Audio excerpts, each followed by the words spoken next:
ভিডিওটি সবাই শেয়ার করে দিবেন যাতে করে এই ছেলেটাকে খুঁজে পাওয়া যায়। ছেলেটির নাম ইব্রাহিম খলিউল্লাহ আর ছেলের বাবার নাম জাহাঙ্গীর আলম। এই ছেলেটির বাড়ি পড়েছে নরসিংদী জেলার শিবপুর উপজেলার যশোর ইউনিয়নের মাখাল্লা গ্রামে।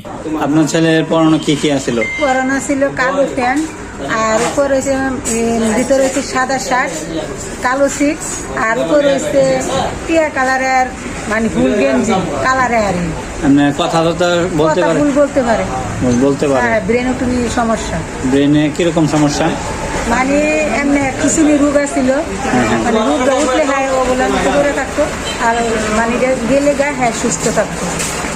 ও এমনিতে সুস্থ হ্যাঁ সুস্থ, হ্যাঁ খিচুনি উঠলে আর ব্যবহার মতো করে থাকে। ও এমনিতে পড়ে থাকে? হ্যাঁ হ্যাঁ হ্যাঁ করে থাকে। কথা বলতে পারে? ঠিকানা বলতে পারে? হ্যাঁ কথা সব কিছু বলতে পারে।